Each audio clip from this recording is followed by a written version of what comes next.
Good evening, ladies and gentlemen. Welcome to the Sim Racing Alliance.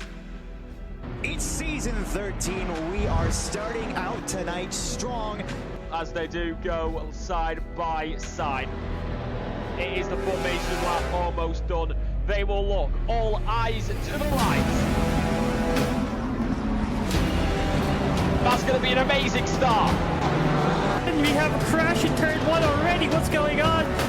On to the bus stop straight. Goes for it around the outside.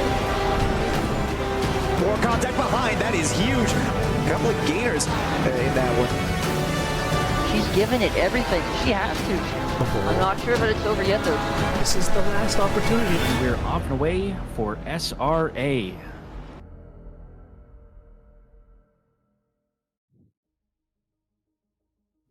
Hello, everyone. I am Stephanie Fisher, and I am joining the booth with Selena Bunstra for SRA's GT3 Team Series Season 14, Round 5 for Division 1. We're going to be in Hungaroring this week, and the weather's predicted to be a little wet. How do you feel about that?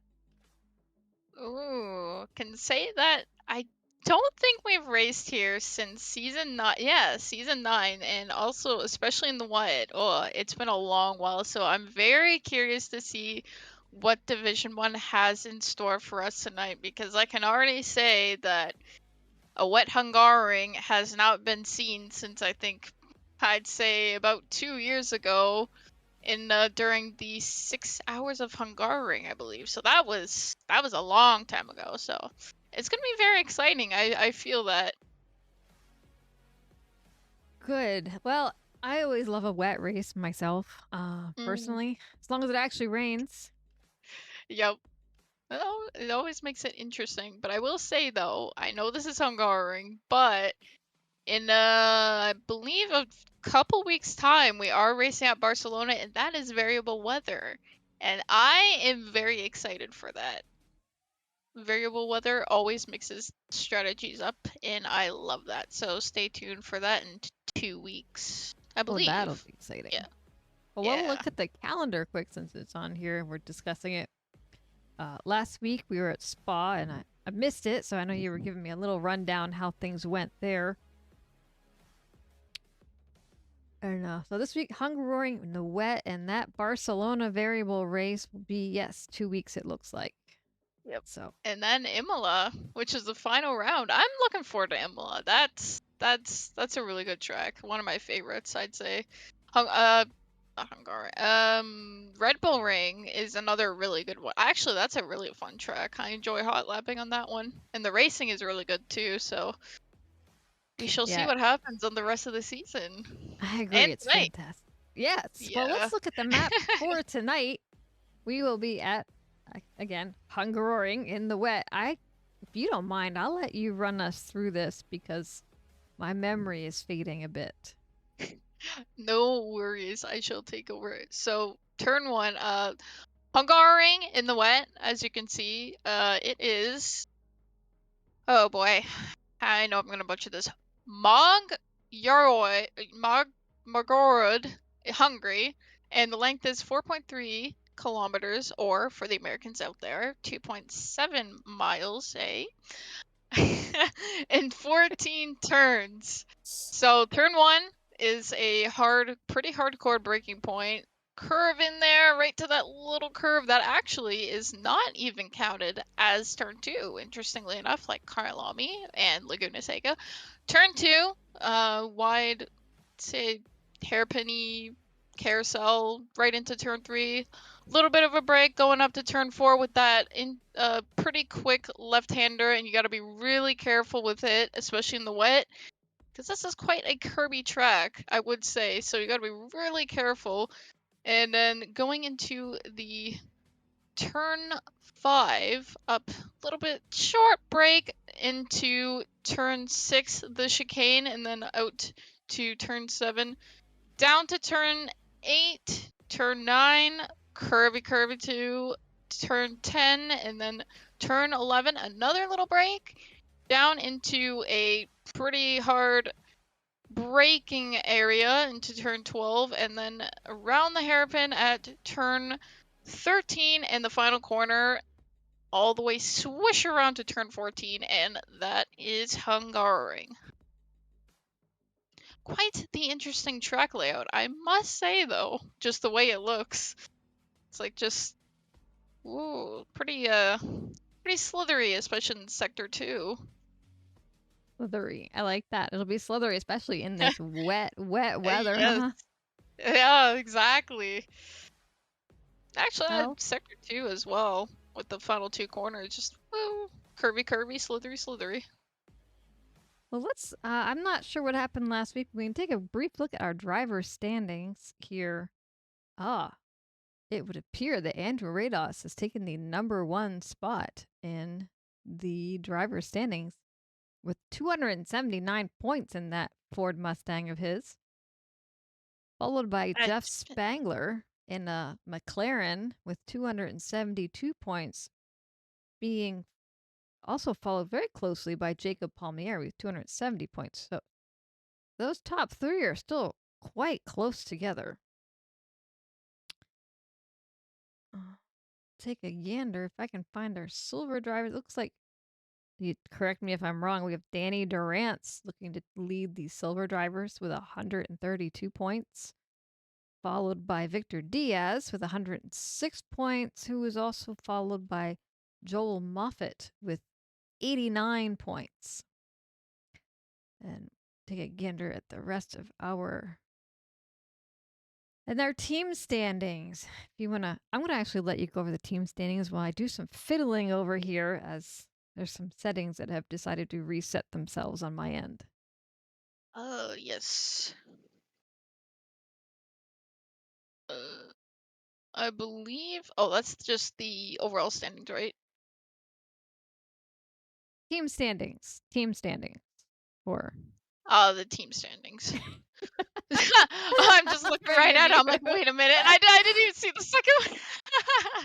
Well, anyway, on that note, we got TSE Horse Girls with Peter O'Brien and Jeremy Mercer taking a big whopping 441 points, but not too far behind.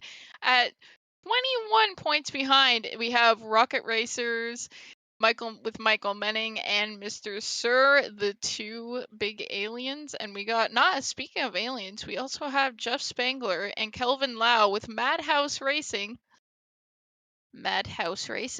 Definitely no bias. no, Samurai not Bros. at all. Definitely not at all. And then at number 4 we have Vacuum Racing, Franco Sanchez and Renato Dornelles. And we also have OBDA XFRT disqualified Anton Rushevich, Omar Escorcia, 2 aliens right there also on the grid, with Kevin Blanchett, Andrew Rados, and the NWSR Daddies in the Ford Mustang GT3, which there are a lot of those. Please break T1 at number 7, Diego Dinarte, Chandler Williams for P7, and then we have P8, and sitting in number 8, Dan Curran and Gomer Wilson for RER Juicy. Sitting at number 9 is Raceforge Esports, Tyler Carr, Mark Antoine Landry, and sitting at number 10 for your top 10 is Jacob Palmieri and Jared Troxclair for Mercedes Nuts. All right, now And the rest silvers. follows. Oh, yes, sorry. I was at the silvers Oh, no are out worries. there doing their thing, so we're gonna hop over to the track. Now that I finally got it all sorted out, I think. I'm sure somebody will let me know if I did not do this right. Give me a break, and this is what I do. I fall to pieces.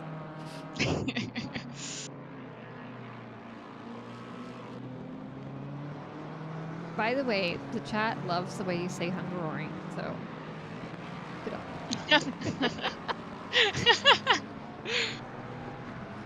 Let's see. Oh my. We don't have any times up on the board yet, so haven't missed anything too exciting.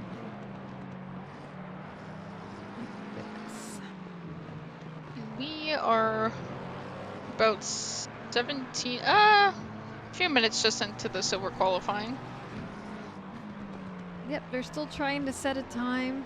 So I guess they got their outlap out of the way, and we should be seeing some times coming up on that board shortly. I'm liking the look of this weather, though. It's really Yeah. wet.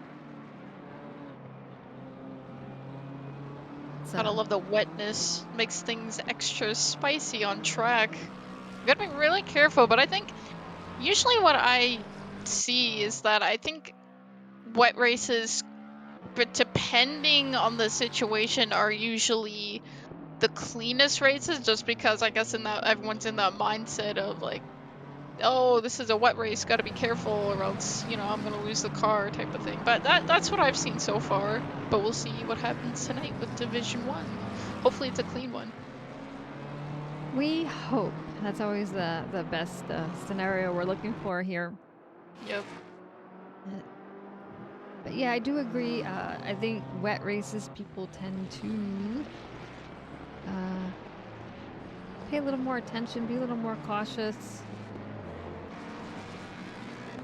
So now it looks like we're waiting for Donovan, Colton, Carpenter, Ilpo, and Mr. Mobo to set a time yet. But Victor Diaz has so far put the top time on the board of a 150.9, and that's early on. So we'll see what happens with that. So it looks like Aiden, I think I note that Aiden was P2 in the quali last night for the practice race, so we'll see if he can pull that off again. I'm sure he'd like to. Oh, for sure. Just gotta keep those points consistent. That's all it takes. Yep. It does. Let's see. Who else is out? Danny Durant in that really nice looking Madhouse livery. Look at that. Oh, what a livery. What a livery. Again, Nice, Madhouse. yeah, nice color combination though. I do like that. Yeah, it's such a nice color combo. Definitely like that in the other Madhouse livery by Jeff Spangler, who's driving in that McLaren. Totally not biased at all again, but it really is such a nice livery. It is. I don't know where they get them from, but man, Madhouse has some really nice liveries in their stable. Right? I wonder where they're from. I wonder. As Joel Moffitt takes the P1 position at a 150.570. Oh no, sorry. That was Eric Marecki. We took it from him. In the Jurassic Park livery. That's pretty cool though too, I have to give it. Yeah, that's a really cool livery. Yeah, I wonder if it's made by Stefaz Designs. I'm not 100% sure though.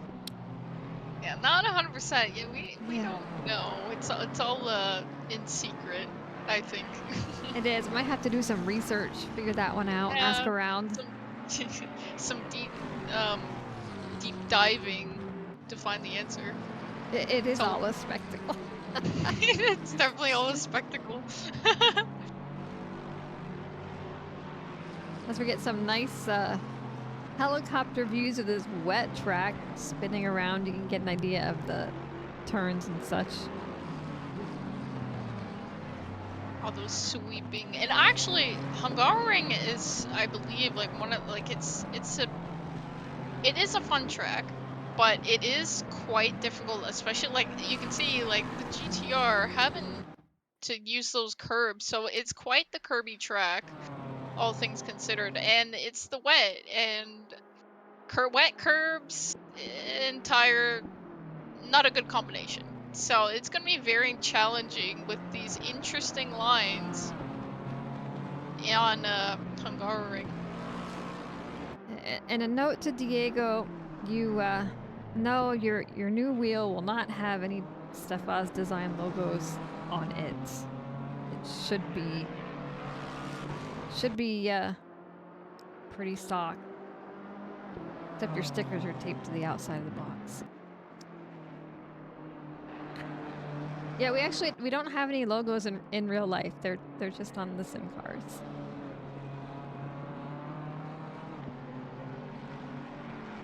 But yeah, the BMW, it's a nice color combination with the pink and blue.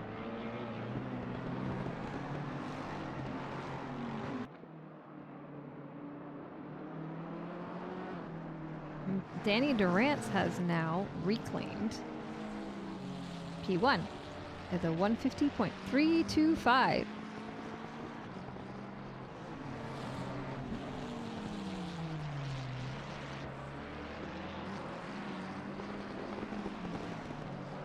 we're talking like in the 50s times, it's definitely pretty wet out there.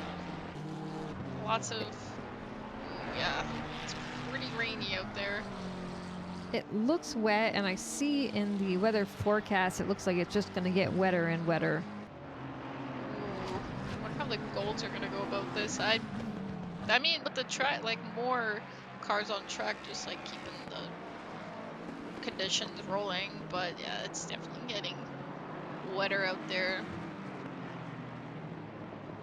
Yeah, that would be, that's not something I'm sure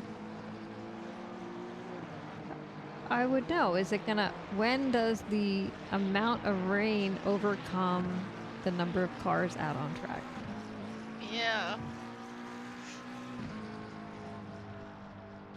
We shall see when the golds come out and with their times.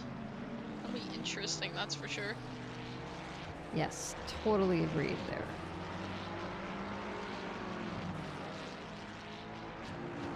Who else? Anderson is pulled off, so nothing to see there. Oh, they have 15 seconds left of qualifying for the silver division. So far, Danny Durance is sitting at the top spot, followed by, very closely, by Eric Marecki and Aiden Burke behind him. Let's see, who are we onward here on Carmado? Let's take a pop up to Aiden, who is up on his time as he was right over that curb. In a very classic SRA livery with a few custom touches thrown on there, I see. Hi. Hello, and Hello, hello. welcome to Oh, the booth. I was like, wait a minute, I heard a hi. Am I hearing things? No, we are That came now out of joined. nowhere. We are now joined by Jackson. Welcome back. Welcome back. Happy to be back. Obviously, weird, interesting couple weeks. Obviously, the week off, and then the week where me and Steph were both were already occupied. So good reunion between yourself and your teammate here in the booth a couple weeks ago, Selena. But all back here for qualifying at Hungaroring. Aiden Burke in third right now. Instantly pulls in. He's liking what he's got. Everybody right now unable to touch. Durance a whole 2/10 up from the remainder of the field. Incredibly tight, dead even between 4th and 5th. As the gold drivers are now doing their little warm-up lap, it'll be interesting to see if they can overcome this extra rain looks like we're about to get. Michael Manning for Rocket Racer Blue. Been trying to find that good result all season long. And whether it's been through contact or just plain old bad luck, it has not come his way. This will be an interesting place. The mechanics are against him with the Gallardo or the Huracan, I would argue. But it's a smoother track. It's a more technical track. Selena, I think he might be able to get it done here. So, 100%. If we're talking about Michael Manning, 100%. Gomer Wilson, another guy we've been talking about big time in that 55 BMW. Consistent top 5s in class, top 10s overall. What will he be able to do? Jeff Spangler from Madhouse here in that prime machine. And my gorgeous livery. Gotta plug that one in again. Obviously. Yes. Ooh, By the way, big step Aiden, out there. I mean, 3 on the pole is pretty nice. No, would have been nice. It's always nice to get pole, but I think you did a great job. Was this the Blue Eye Samurai inspired Yes. livery? Yes. I believe so. Yes. Yeah, he actually we made had us one of watch. those. We ended up watching the because of this. He kept saying, "Oh, did you guys watch it?" We have to, yeah, so we finally watched it. It was good. I've only heard good things. You know it's good when you hear good things.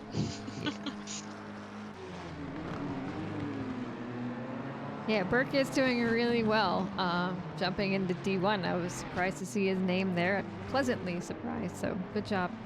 Oh, big step out there for Jeff Spangler. Manages to get it back together, but just getting that outside tire on the curb and just a little bit too much right foot keeps the car out of the wall, but that's definitely not a lap time he will be happy with as he salvages it back out of the final corner.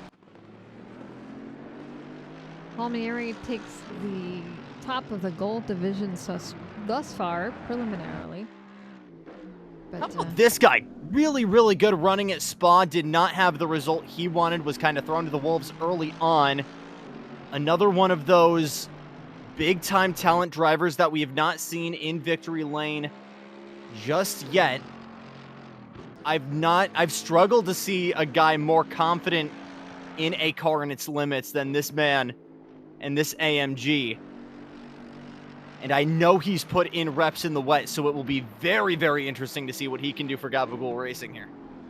Speaking of interesting, this is definitely off topic, but I did not realize there was a water park right. There's actually a water park next to the track. That's interesting. Need that tourist attraction. Yeah, exactly.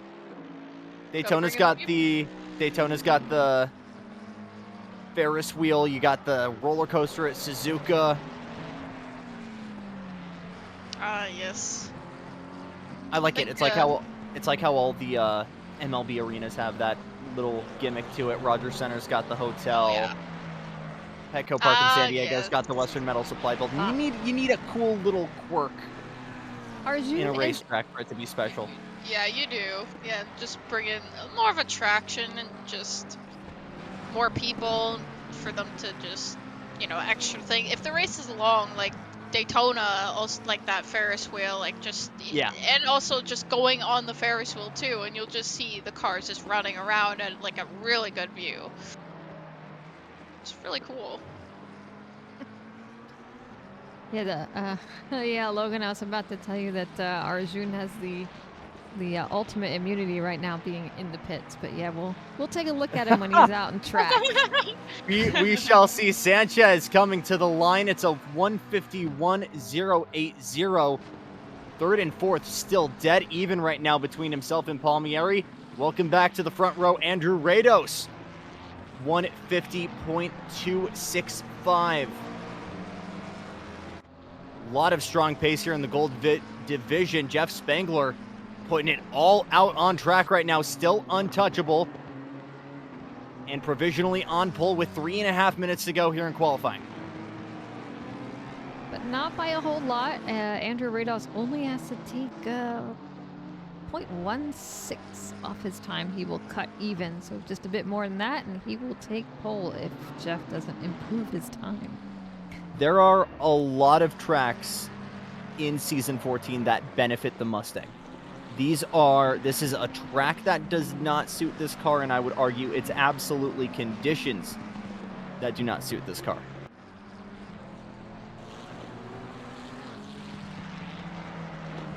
Yeah, and I've heard the Mustangs are really struggling in this one.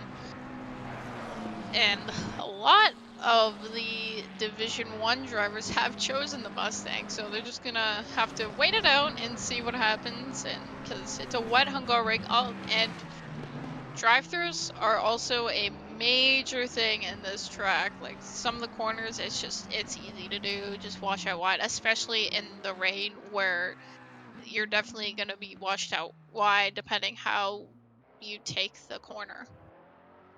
Brazilian Renato Dornell in that 300 McLaren now making it in all Maca front row. A little bit of a wiggle there starting another flyer.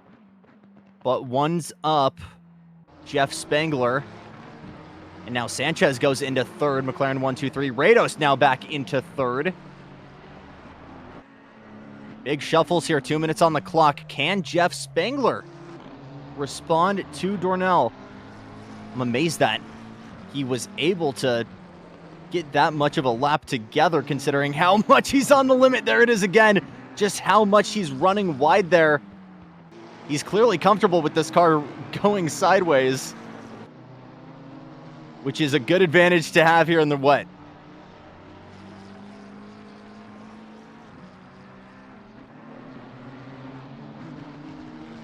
It is. We'll see. He doesn't have to shave too much off. Only 500.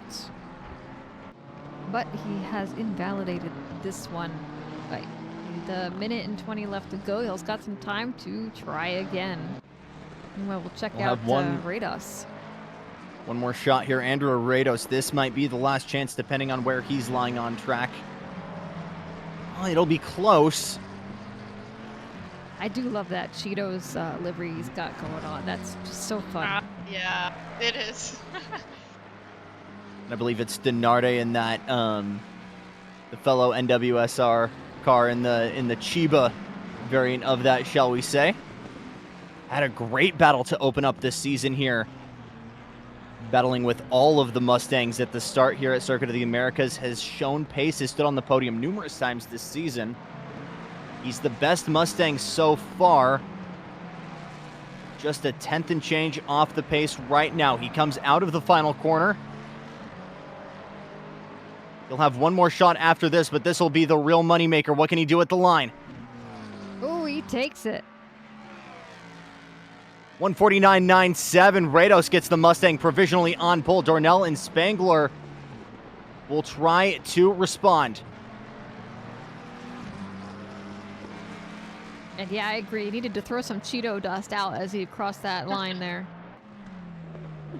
Checkered flag is out, and almost the reverse commentator curse when I'm saying that this is a track in conditions that do not favor the Mustang, and Rados stands provisionally on the front row. What does Renato Dornell have to say about it?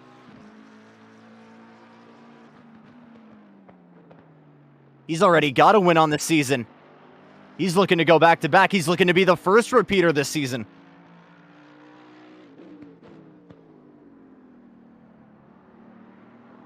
It's close. I wish we had the IndyCar vision right now where we can see the deltas, but we're talking about less than a 10th here to the line. Oof. Ooh. And he does not. Improvement, but no dice. Ugh. Oh. 500ths off. Dornell to the front row. Jeff Spangler, what do you got?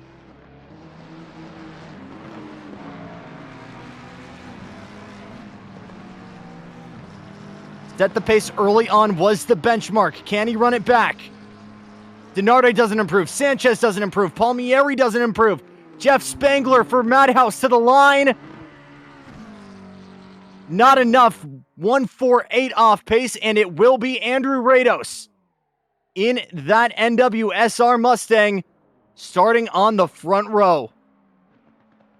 And once again, guys, we get drama early on here.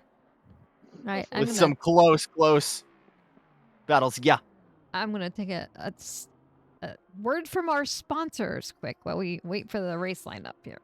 A huge thank you to our SRA sponsors and title sponsors for supporting us here at SRA, as well as support from Documise, a modern business solution for product management. Go to documise.com to learn more today. And support from Retro Saga, a North American-based gaming company that provides accessories for your favorite classic systems, including Nintendo, Sega, PlayStation, and much more. Enhance your retro gaming experience today at retrosaga.ca. And a big thank you to our affiliates, Track Racer. Experience redefined gaming with Track Racer's high-quality sim rigs and accessories. Use code SRATE at checkout to support us. Armamentario, a toolbox for ACC that will enhance your chance to win. Enjoy a fully customizable and enhanced HUD to change the way you experience ACC. AT3D Sim Shop. Upgrade your sim racing experience today with premium 3D printed accessories featuring precision crafted magnetic shifters, sleek cable management solutions, versatile stream deck mounts, and immersive dashboard displays. Their innovative designs enhance performance and style, elevate every lap with top tier quality and craftsmanship at at3d.net. Go Setups, premium esports setups for everybody. Use our affiliate link on our Discord and take your drive to the next level. Castle and Cauldron, a home-based crafting business specializing in handmade Harry Potter, Fantastic Beasts and Fairy World collectibles. Magic wands, potions, mini dioramas, wall decor, costumery, cosplay, and much more. Castle and Cauldron is where crafting meets the magical. Visit facebook.com/Castle Cauldron. And from KP Concepts, your source for custom automotive renderings, graphic design, and printing. We spend countless hours making you look all good for the spectacle. Check out kpconcepts.com for more.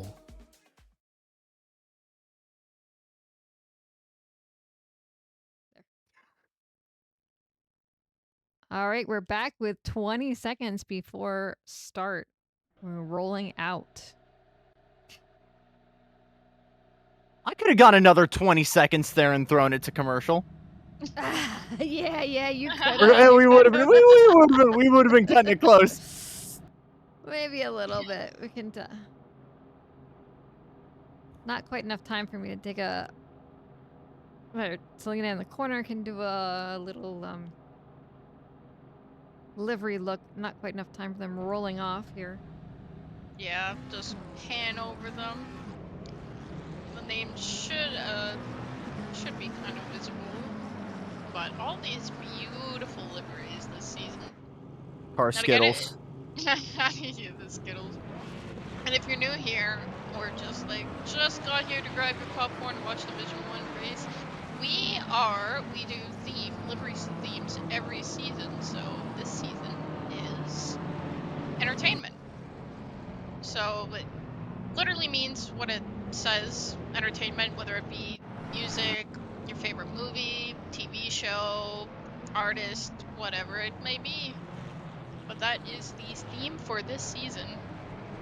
I almost wish we could show the people watching D1 all of the really, really cool liveries in the lower divisions. There was I believe someone in D3 running a Bellatro Bentley off of the video game Bellatro. Obviously May the 4th, we're just going through plenty of Star Wars liveries in the lower divisions. Halo themed one right here with Amos Movo in the 38.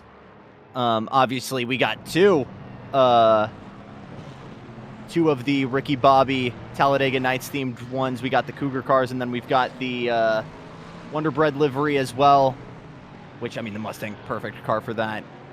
But so many cool ones. How about Evan Kim rolling off 23rd Sim Racing Alliance showrunner?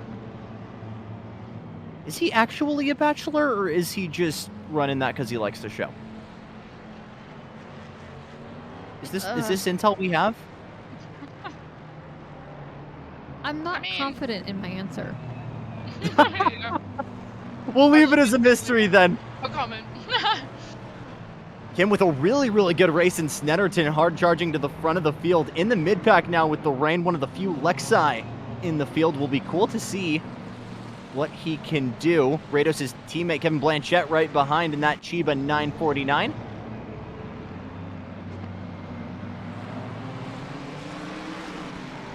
Guy Manperson just in front there. And then SRA colors for the lone NSX in the field, the Canadian Aiden Burke, as we are getting started to run 2x2 here. 1 hour of racing in the wet ahead of us. One mandatory pit stop. And with weather being a factor, it will be very interesting to see how that strategy plays out. The OEM battle has continued. Dino Denarde in that Mustang bringing the battle, making the other piece of bread in this very McLaren heavy Sandwich at the front of the field. Can Denarde get back to the front of the field? Palmieri has been waiting all season long and has had the pace. What can he do? From 6th, Laz, Lau, Durance, and others. Mr. Sir, can they get an opportunity to charge to the front? Let's find out. 1 hour of racing here in the wet in Hungaroring is underway. Good start for Rados. Will hold the inside against Dornell's. Further back, Laz and Palmieri side by side. Some movement low here as Spangler tries to go to the inside. One of the McLarens, Jeff Spangler, trying around the outside. Can't quite get it there as we're clean at the front of the field here through turn number 1. Looks like everyone manages to coexist through the opening set of corners, and Rados leads Dornell into turn number 2. Little bit of contact there between the two McLarens, Spangler and Sanchez. They'll both end up okay, but some movement forward now for Sanchez as Spangler falls down into 4th. Ooh, looking really dicey, nearly 3 wide. Ooh, further back, Evan Kim and others. Hold on to it, boys. Oh no! Trouble, one car around. Oh, it's gone. It's one of the Rocket Racing Lambos. Another car's off further back. It's one of the McLarens. First blood of the day. I'm not sure if that was Mr. Sir or someone else, but we've got blood earlier on. More 3-wide battling further back. Jorge Blasini Rivera, I think, is one of them. Ivan McCroat there. One of the Jurassic Madhouse cars trying to work around the outside. I believe that's Ilpo Ruotsalainen. It is. Fangs out driving early on here. As still side by side. Big checkup further behind one of the McLarens. 3 wide here. 3 wide. Oh, man. Landry trying the inside, trying to push them off the track, or at least push them wide. Not going to work. Now Formato's got the inside. A little bit of contact there. That'll force Ruotsalainen back. Further in the tail end of the pack, this is Arjun Lakshmi fending off Michael Formato, Chris Dunham, and others. And I'm now finally trying to get a breath here as Durham tries to get past Formato.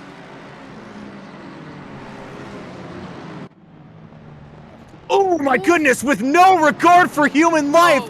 Brian Anderson, 2 cars out in turn number 1 from the top rope. Homer Wilson side by side with Michel Landry. A little bit of contact between the doors. Landry will hold on into 12th. Big slide for Wilson. Gathers it back up. This will give Burke an opportunity to sail through. This is way back in 30th. There's contact. Simmons, Peter O'Brien. Major gridlock in the tail end of the field. Evan Kim and Ilpo Ruotsalainen in the bottom right hand of your screen here. That's the GTR of Carpenter as Ruotsalainen sails through. As we're watching O'Brien try to get by Simmons on the big screen. Back to the front of the field, Rados with a 2.5 nearly on Denarde, who leads an entire queue. Dornell, Jeff Spangler, Franco Sanchez, Jordan Palmieri, and Joseph Laz all in lockstep here, fighting for the podium. Spangler goes a little bit wide as Dornell continues to put the pressure on Denarde.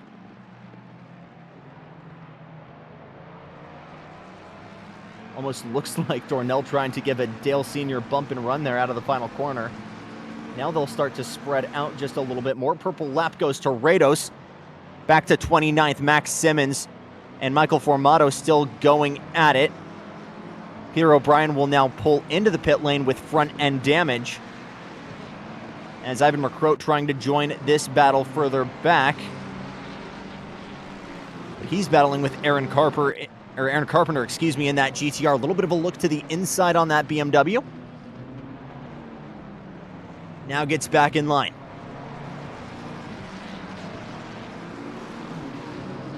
Five minutes in here at Hungaroring.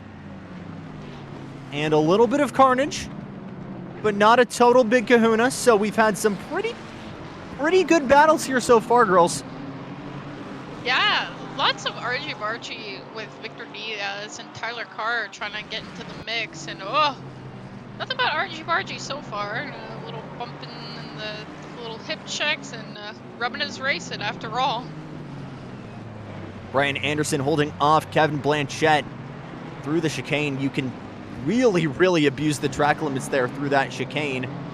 The real question is, do you have a car that's going to be okay with it, especially in these conditions? When you're in a front engine or front mid platform like the Aston, especially when you're able to monster truck it in a car like the Mustang GTD, you are going to absolutely seize that ability. Evan Kim now joining this 3-car battle. Oh, we have, if I can catch him. Oh, What trouble, is Jacob going Palmieri! on, Jacob? Let's see. No.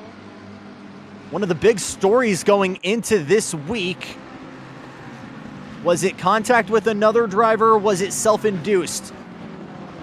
We will find Coming out. into the third sector, that's one of the Mustangs really breathing on his neck. Goes a little bit wide, opens up the door. He started the slide already, had a little bit too much right foot, but got tangled. I want to say that was Tino Denarde. I'm not entirely sure.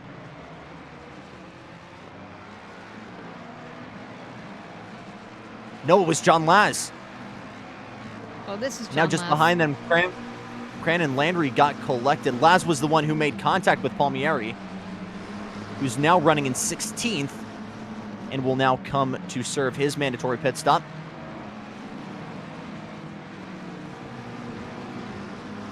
Have you guys gotten a puncture in this game before?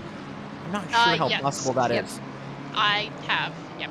Yep. It Yep. can happen even if I've had a puncture before, even this is reverse, but like I've had a puncture at Olton Park where if you hit the curbs way too much without any brake, the tire pressures go down significantly. You get the burps. And yeah, it actually punctured. Eventually there'll be a puncture where I think 20 PSI is the danger point. But in terms of wet racing and tires, it definitely can happen once the tires are like so like very much in the red zone, and I think high 34 to low 35 PSI is definitely the danger zone where it's imminent for a puncture. Here's another guy looking for success this entire season. Marc-Antoine Landry of New Brunswick, Canada, had a fantastic start. Has been promoted now to the gold division. Started the season out in silver and has absolutely punched within his weight classes. He's now hunting down Cran. Looks to the inside onto the binders. Gets back in line. How about Timmy Flaminger further back as well? Best GTR of the night. Part-time admission from him. Here's the other Mustang of Michael Formato trying to go around the outside of Simmons. We'll get back in line. A little bit of contact there with Ivan McCrow. And I heard you Flaminger's say... teammate Carpenter behind him. I know, me when I mentioned Peak. Me when I mentioned Peak. New Brunswick. I mean, another fellow East Coaster, eh? I mean, don't you know? Another fellow New Brunswicker. It makes sense that you guys do sim racing just because I don't know what else you guys can really do for half of the year. Oh, ouch. Are you trying to say that they have nothing to do there in Eastern Canada? I'm just asserting my West Coast dominance. Tyler Carr goes off there. Or excuse me, no, that's Omar Escorzia. As now Carr will go the long way around. Third Wonderbread car here for Race Forge. As Omar Escorzia sails on through.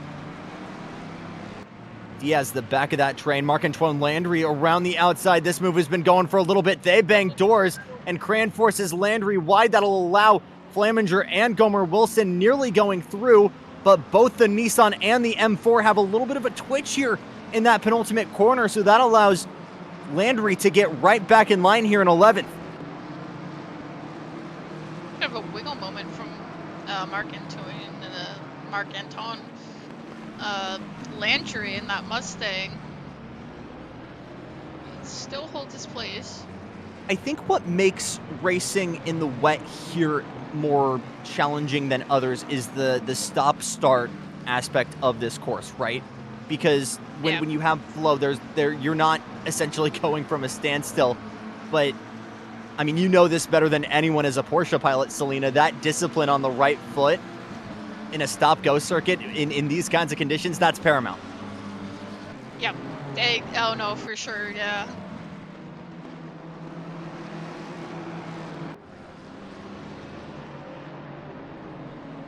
Further back here in 14th, Burke slowly closing in on that battle for the top 10. Here's the battle for 6th, Durant.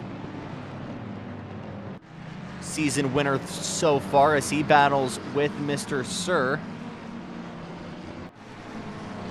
The now lone Lamborghini after his Rocket Racer teammate got absolutely punted in turn 1.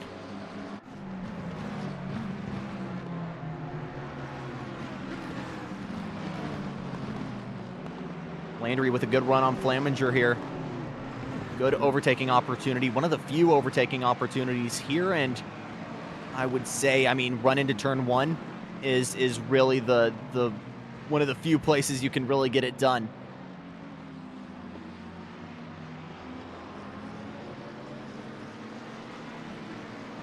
Big dive to the inside here from Aiden Burke as he tries to get around Gomer Wilson. Ooh, big wiggle there as he gets on the curbing, but holds onto it. Now Eric Marecki with an opportunity to snatch 14th. A little bit of a lunge to the outside. As up ahead, Landry holding off Gomer Wilson and Flaminger. Flaminger still holding on to 11th, though. 1, 2, 3, 4, 5, nearly 6 car queue here, as everybody trying to get a move here to get into the top 10. Oh, Brian Anderson also at the end of the trade. Oh, that's quite a little bit of a train going on there. Oh, and a couple more follow, actually. Bound to join this train. Tyler Carr, I think, being the actual caboose in this train. Omar Escorzia gonna lose 21st. And Victor Diaz gonna look real cool doing it. We'll see if Escorzia is able to fight back. It started with a wiggle going into turn number 2, and they're still side by side here going through the chicane. They'll line back up the way they started this lap, and Escorzia somehow, some way holds on to 21st in that Mustang. I don't see Victor letting them get away with it, though. Well, you say that, now you got Arjun right on his bumper. Everybody nipping at the heels of this McLaren. But again, it feels like anytime you go offline, you're risking big loss of control, big loss of time. It's a big gamble to get a move through here. We're seeing that right now with the Mustang of Williams. Just behind these three. Tried throwing the bumper out to get past Arjun, and in doing so, almost gave that position up to Dunham.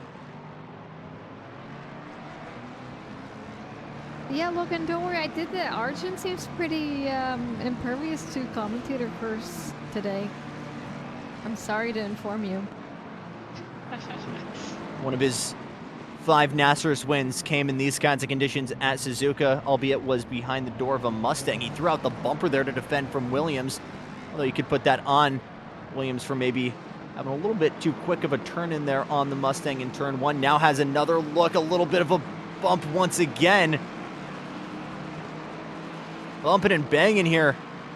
ALN, excuse me, and Williams. But Arjun not cracking one bit. This is giving Dunham another opportunity to get through. And the question of switching tire compounds into draining, they would have started on wets, but they will still be required to make the pit stop and to change the tires in the pit stop. They are not allowed to take fuel. Traction control saving Dunham there from a little bit of catastrophe as he tries to close that gap to Williams. Arjun Lakshmi trying to peel away here and join this battle with Escorzia and Diaz. I don't think we're going to be at a point in this race where dry tires are even going to be in the conversation. But with 30-something cars on track, it's certainly doing their part in drying the track. So it's not going to be a fully soaked track per se. But I don't think we're going to be having that conversation of, you know, are we going to be moving compounds? Ooh, interesting strategy call here, as Victor Diaz will come to pit row for his mandated pit stop.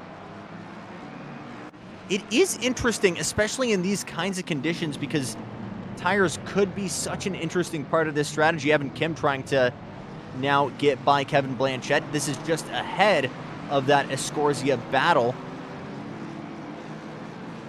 SRA has done their homework and decided that this is the best way to keep the racing interesting, though, to go on a single load of fuel. Seeing quite a few drivers going in for a pit early here with 44 minutes left in the race. So I guess the undercut is the play they're trying for. Blanchett going a little bit wide. This will give Kim an opportunity. Hard place to overtake, but it will get him in conversation. I think another big factor with the early pit stop, you can absolutely run bumper to bumper here. But in these kinds of conditions, the spray, if we can get an onboard, Evan Kim is getting a face full of mist right now from Kevin Blanchett. And it's going to be so much harder for him to stay on pace instead of just having that clean air, being able to see your marks. And this is a track, you guys can correct me if I'm wrong, this could be a track where going through all 60 minutes on one set of tires, or more realistically here, 45 minutes, I think is not as bad as if it was slicks.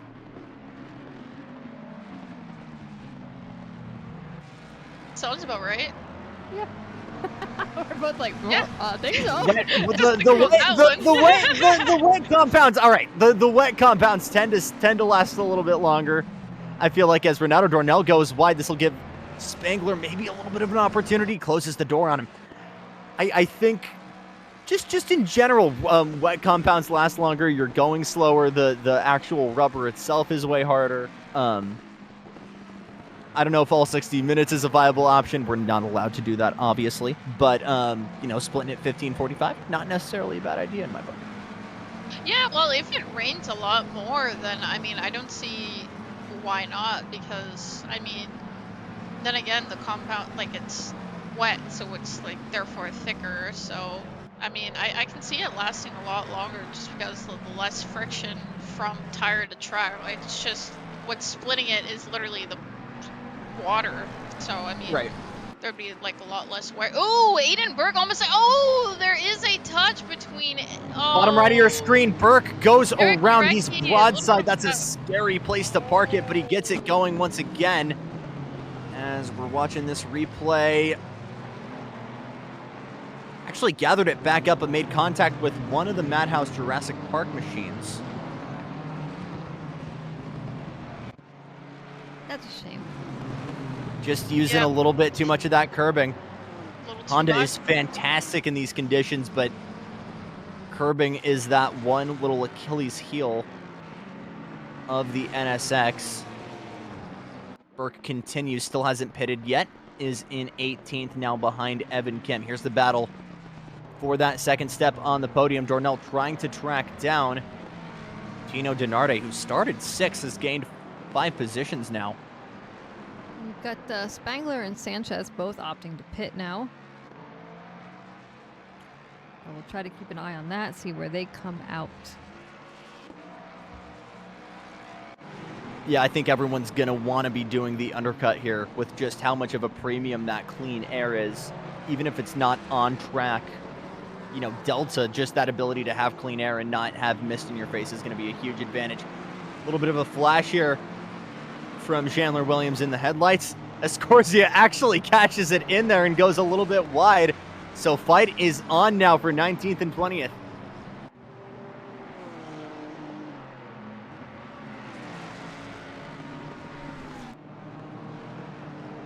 Big confidence in the brakes here from Chandler Williams in that kind of Tron colored, maybe Star Wars themed Ford Mustang here for pit break. I'm gonna go with Tron. Seems Tron. I think it's Tron. Yeah, Yeah, is that blue? Yeah. I think that's like all the colors and yeah, it looks Tron to me. Escorsia in the Days of Thunder inspired Coors Banquet machine, who has been in many a battle so far tonight. He's getting another taste of it right now. Dornelas is past Denarde up front. Because Denarde went into the pit. Denarde into the box, and now Escorsia fending off, driving Williams all the way to the outside of the racetrack, still side by side. Now the script is going to flip. Escorsia going to have the outside and will sail all the way out into the green on the outside. Will lose not one but two positions now as Simmons goes through in the McLaren. Big mistake there.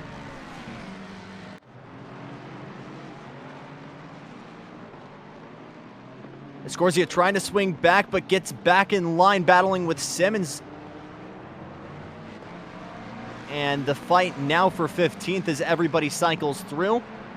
Durant's in, Laz in, Cran in, Kurt LeMay, Justin Allen in.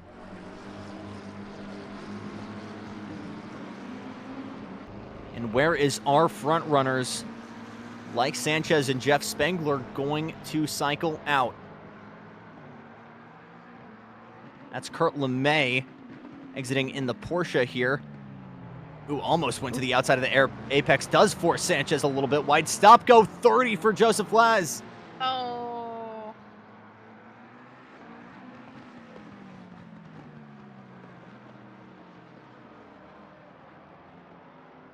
I'm not sure if he was the Mustang that got into the NSX earlier, but maybe some indirect karma there. Although I reckon that's speeding for the pit lane.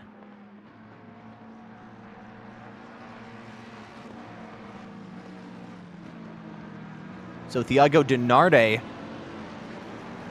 will be, I think he's going to net third here, seeing who still has pitted and who hasn't. Big gains here for Jeff Spangler. Yeah, Spangler is currently the leader of the pitted cars. But we'll keep an eye on Rados and Landry when they pop in. Still to pit here. Look at the triangle on the map on the top right of your screen, though. He's absolutely in an island. And those are the kind of conditions that people pit for, that wide open air. So Rados obviously hasn't pitted yet, and I don't think he's in a spot right now where he's really itching to go. I'm going to commentator curse this, and he's going to come in this lap. But I would guess the minute he gets to the 882 here and runs into lap traffic, he'll put it in the box here. But will be interesting to see Dan Cran fending off Tim Flaminger. This battle from earlier on continuing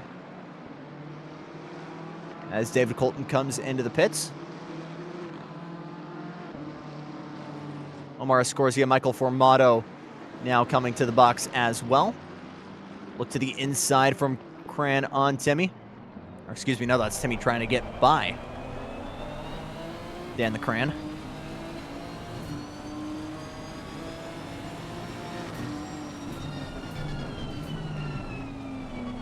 A little bit late on the brakes there for Cran, trying that late apex. The stop go is working. He fires out of this second complex of corners like a cannon and putting a good gap here on Timmy. But what can he do in the corners? One of the MTV cars, I believe, Ilpo Ruotsalainen in the bottom right-hand side of your screen as that battle gets broken up. Guy McPherson right into the pits. You can see how much curbing there both Flaminger and Cran are taking there through that chicane as pretty much just having both tires on the curbing itself will still keep it as a fair lap. But again, having the car set up in a way that is going to be okay with that is paramount, especially in these conditions. I realize I haven't been using the passenger camera as much as I like to today, so here you go. You're all welcome. We're getting to ride with Timmy here as he tries to chase down the 16 BMW M4 of Dan Cran. Good, respectful driving from these two tonight as they pretty much rolled off side by side. Got wheel to wheel earlier on, but have coexisted on track beautifully. Evan Kim into the pits, Guy Manperson into the pits. Andrew Rado still to come to the box. That will promote Gomer Wilson and Brian Anderson to the podium provisionally, albeit those guys are almost 5 seconds back. Manperson hit a stop go 30. Oh my goodness. And another top 10 for Manperson in jeopardy there. Manperson.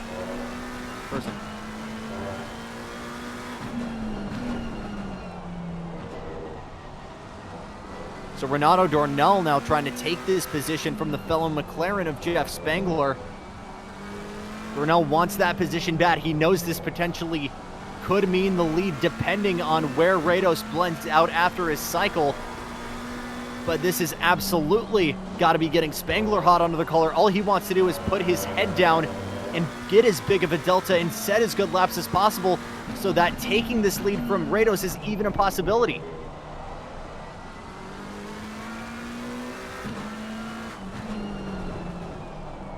Another big wiggle there on the curbs from the Madhouse McLaren driver, Spangler.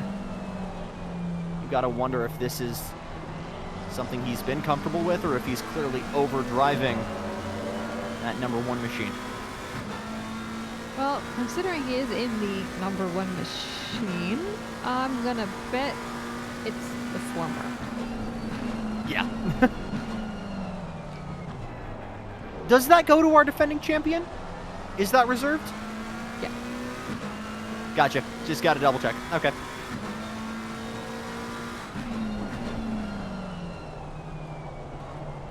So Gomer from second. Man, not even in the top 20 here after that blend. It's not even a long pit lane, but it's just how tightly knit this field is. Here's Gomer now, as the timing board finally pushes him up, trying to figure out where he is blending in. Yeah, it's getting kind of wonky. It puts him out in front of everybody else first, and then fits him in, and yeah. Give us a half a second. I think it's ballpark 15th. Is RER teammate of Dan Cran behind? It looks like he's hanging out with his teammate because those liveries are matching quite nicely. What's And the Rados strat here for... in the pits. Yep. Oh, here we go. Big blend going on.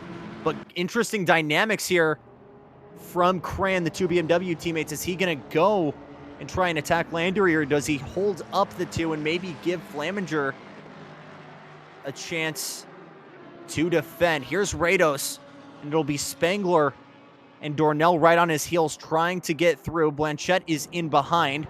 Rados off the jacks, as this pack is just now coming out of the final corner. See him back He there. came in with nearly a 3-second gap, and I still think it's just going to be too little too late for the remainder of the pack. And just now hits the apex and will hold that lead over the rest of the field. Blanchette might be a big potential mover here, depending on where he comes out, but I believe he's just coming into the pits now. Yes, I believe you are correct with that. And you could just barely see Spangler there in the back. Yes, considering the gap Rados has and T1 Carn. Oh no! Oh, major turn one carnage Kevin there. Blanchette Blanchette goes around one of the MTV cars. I believe Oppo involved in that. Let us see. Oh, Blanchett coming out of the pits. Was he outside of the blend line? He was not, but he was side by side with one of the MTV cars. It was cold tires. Landry involved in that. One of the McLarens involved. Did not maybe hold the brakes.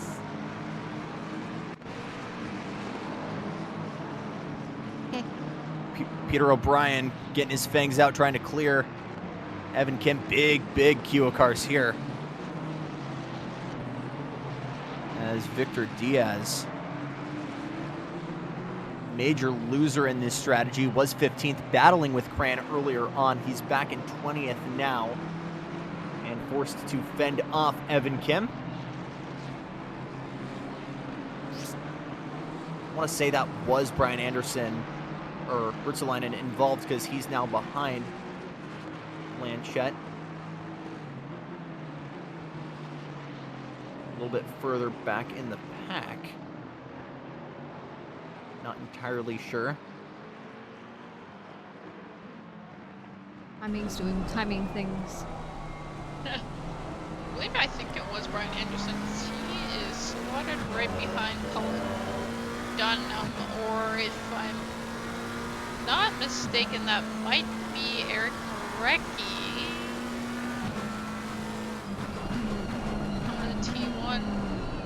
Ooh, big lunge there from Colin Durham. Forced to go to the outside, nearly plowed into the rear of Peter O'Brien. And those two will separate now. Oh my gosh.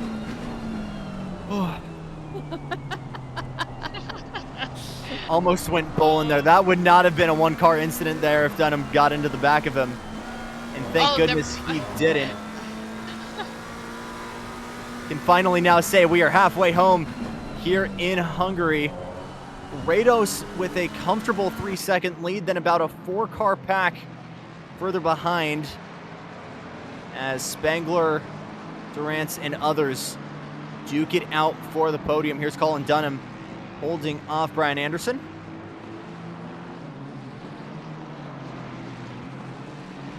Yeah, I'm wondering the same thing. What's happening to Michael Menning? I think the Lambo is happening to him. Yeah, he's I think the Lambo is a fantastic car when the entirety of the internet isn't telling you it's terrible. Yeah, I just like to pick on it. That's fair. Dunham looking to the inside of Peter O'Brien. Will get back in line. Anderson with a chance to try and take the long way around. Now a switchback from Dunham once again, trying to clear that Mustang of Peter O'Brien. Actually gets to the bumper as he is slaving away here, trying to get past. Hey, bang! And around goes O'Brien. Holds the brakes broadside in the final corner. Oh. Yeah, too much of a turn-in right there, and just paid the price for that. Oh. And that'll be day done for O'Brien, who just towed it to the garage, I believe. I don't even think he got it refired. No, straight to lead pit at that point. Oh my goodness. What? What do we think there, guys? A racing incident or... Man. It's hard to say. Judged by the way the car was pointed, like just went a little bit too much of a turn, and then whoop. McLaren got ding. But it's brutal out there, eh? Hey. It do be brutal.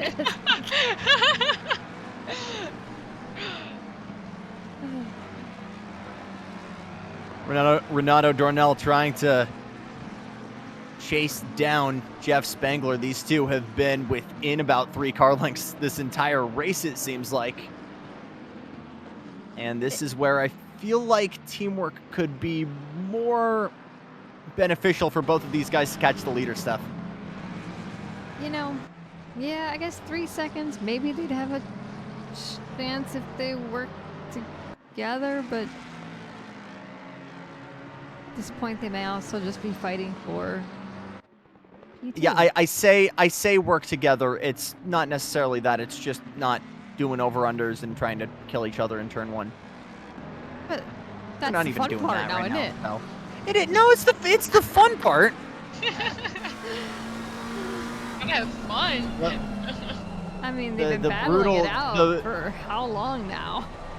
Why The give brutal up? truth of this sport is that what is fun is not usually what wins races. No, it's not. And you know, Ritos does only have 4 seconds on Spangler and Cornelis, so you know, I guess if they tried, they could go for it. Ooh, yellow flag for our. It looked like a yellow flag there for our race leader Simmons. Burke had Ooh, oh, see that yellow flag. He's been. Be- Oh, I guess I had to back it up a bit further than that. I'm sorry. I'm going to guess a repeat of earlier, just a little bit too much curbing and got that NSX around. Would be my guess.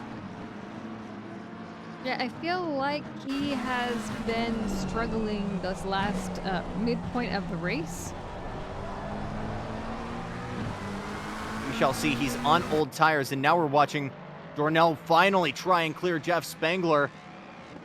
Trying this over-under move we saw earlier on between the two Mustangs. A little bit of contact there between the two Macas. And Spangler still in front for now. What is Denardi, or what is Dornell going to do to respond? Goes to the inside, now the outside into turn number 1.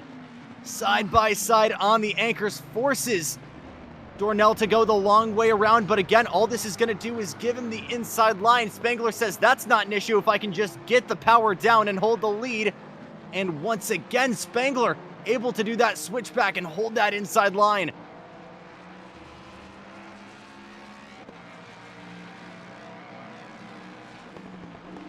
And as a commentator, Steph, I no longer care about these two catching the leader, and I just want to watch these two battle for the next 23 minutes.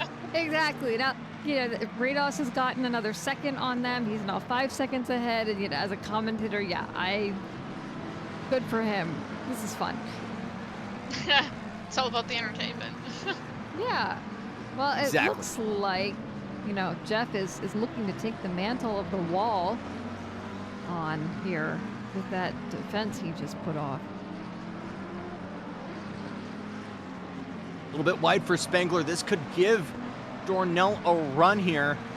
Can't get it done here, but another straightaway coming into the third sector. This will be another chance for Dornell, and it's where he started his first attempt. Last lap will be still in the bumper. Further back, though, Tino Denardi, Franco Sanchez are actually closing the gap here. And this could become a 4-car battle here for the podium. Oh, another lunge to the inside. Argy-bargy from Dornell as he tries to get to the inside of Jeff Spangler. Carbon copy of what we saw last lap. But again, Spangler able to just tiptoe onto the power and get that run on the front straightaway. That being said, Dornell's got the inside line. What's he going to do with it into turn number 1? Big run there. Ooh, Spangler tried parking on the apex and get the over-under, but both of them made contact, and Dornell will finally take that position.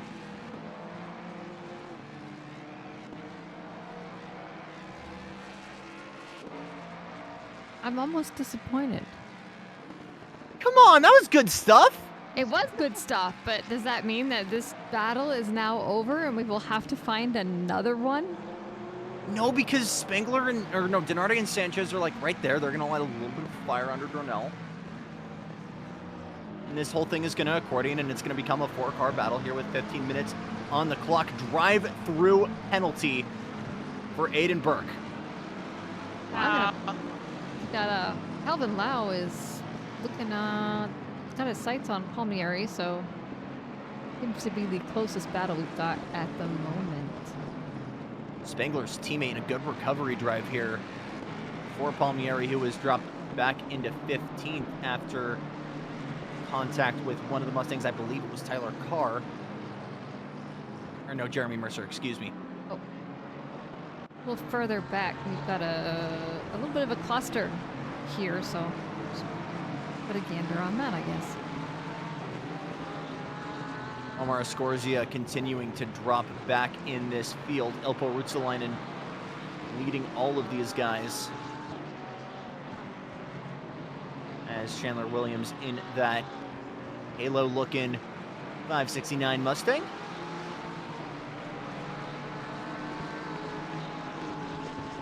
Ilpo having a very chaotic race as well, both him and Brian Anderson. We'll look to the inside here from Austin Carpenter. Scorzia actually going to leave that window a little bit open. Tried the over-under, but just like our battle at the front of the field, the contact there kind of ends it, and around goes Carpenter. Interesting spin, not really due to anyone else. Maybe just let the brakes go too quick and maybe just release the brakes too quick. Yeah.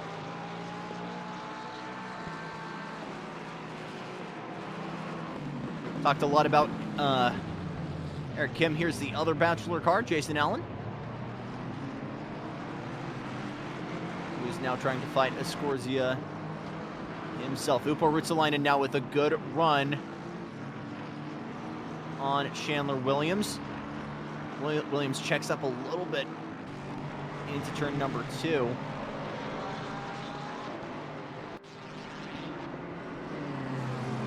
But the Swede cannot get it done. The Finn.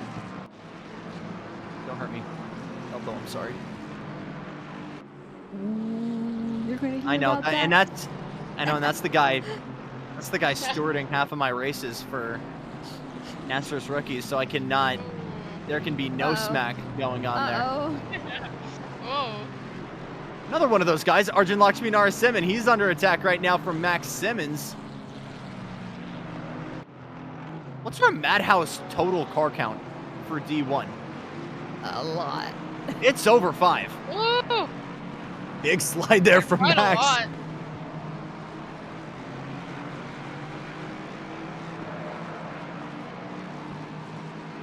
The more mid-pack mayhem here. Arjun being involved with a lot of that. No, involving is a strong word. Witnessing a lot. He hasn't really been a inducer of that, shall we say? Yeah, in spite of some of our audiences cheering for him to be cursed by the commentators, he's actually holding on pretty well. Can we try to reverse commentators, please? Like if we just smack talk a driver really hard. Okay, Look, Max. look. All right. Well, I mean, does that count? Now Max Simmons is going to give that position up to Chandler Williams, and we'll go from 22nd to 24th in just one corner. I don't know, Logan. You were really singling poor Arjun out to test your theory of commentator curse. Makes me think that maybe you were singling him out intentionally. Logan, obviously one of the best chatters in our box, as I attempt to put a commentator's curse on Logan. Chandler Williams trying to hunt down still Arjun Lakshmi Narasimhan. If Logan Big doesn't one from watch the it, I'll Mustang. go to make a guest appearance over in D2 for him. Ooh, a little bit wide from Arjun. Through goes Chandler, but he goes in the grass. Still side by side, a little bit of contact there between them on the doors. And now with Arjun going wide, this will give Simmons a chance to go through. He'll have the inside here going down the hill. Side by side, Arjun will kind of let him through. I wouldn't call that a commentator's curse, but a mistake by Arjun gives up 2 positions. And now Ilpo Ruotsalainen going to get an opportunity to get by that Tegrity Farms machine. And now Max Simmons going to get a chance to strike here on Chandler.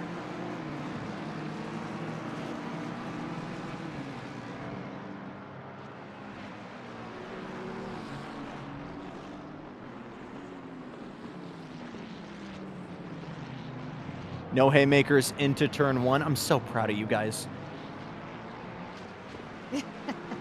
Simmons, though, with a head full of steam. Escorcia. Still trying. Yeah, I got to give it 5 minutes. Ooh, trouble for Omar Escorcia.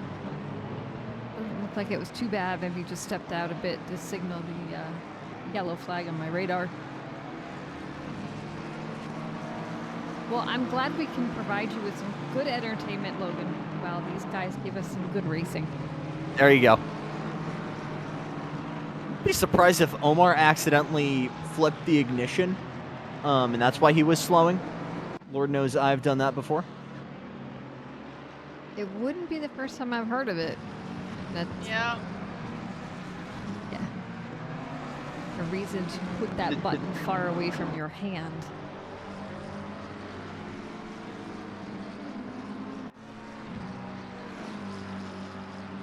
Franco Sanchez in 5th now.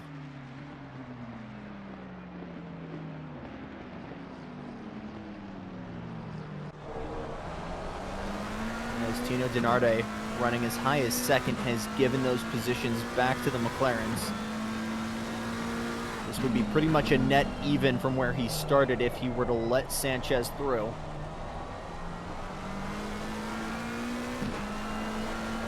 Guarantee you that is not what he will do, or want to do, shall we say. Yeah, I don't think he plans on it, but just might happen if he's not careful. It might happen. Very, very impressed with how the Mustangs have done today. I think the pushrod suspension especially helps on the curbing, but that doesn't totally mask the boat-like properties that are within. And physics would tell you that this would be a McLaren or Lambo's track, and these conditions would tell you that as well. But some great driving from Rados and from Denarde. Back to the mid-pack mayhem. Max Simmons trying to put the pressure on Chandler Williams. And Chandler, who was the predator so much in the second half of this race, is now finally the prey as Max Simmons tries to take 22nd from him. Max looking so confident in that car. I say confident, but again, it's just me seeing a guy with a lot of counter steer and keeping his foot in it and assuming that's confidence. And yet another lovely Madhouse livery. Just saying. That's not supposed to be samurai colors, is it? No. Trying to figure out what that is. Right on the bumper, though, of the Tron Mustang of Williams now. Good opportunity on the horizon for Max Simmons if he can put the power down. We know the Mustang's got the legs, but the McLaren's got the acceleration. So we can stay in conversation, but he's still not within pouncing distance here in turn number 1.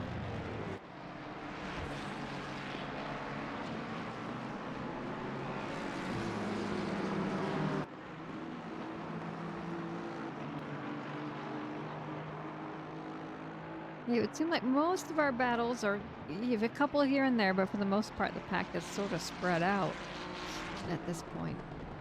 Yep. One of the younger tracks we actually go to here on the SRA calendar, not quite as baby as Coda, but 1985, not in that classic era of Formula One racing. Obviously hosts the Hungarian Grand Prix. A lot of drivers, a lot of the Finnish and Swedish drivers will kind of treat that as their home race with how far north it is. There's almost always a good fan turnout supporting the Marcus Ericssons, Kimi Räikkönens of that world. So maybe Ilpo will be treating this as his home race despite living stateside now.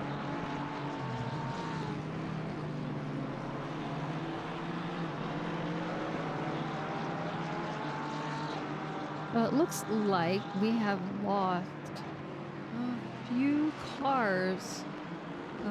Trying to figure out which standings are right. I've got 36 cars on track in race control and 34 cars on track on ACC. So We've got either Peter O'Brien out. He's in the pits 10 laps down. 4 or 6 have left the track.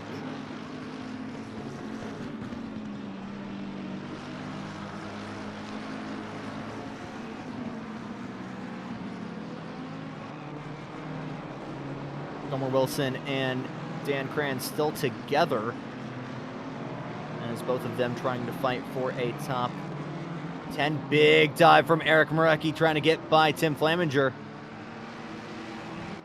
And able to get that momentum right back. Try and clear that Nissan GTR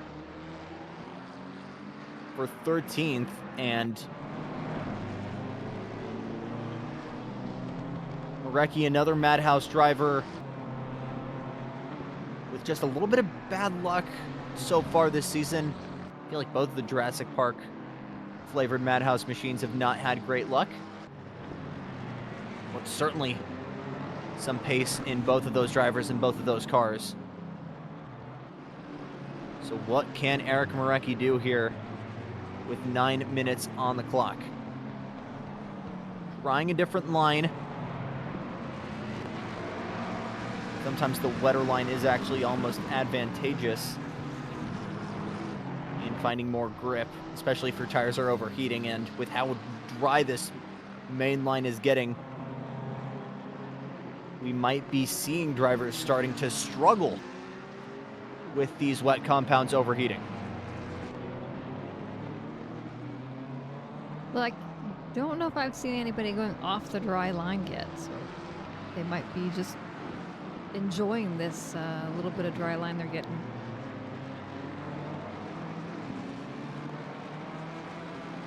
Does that make it...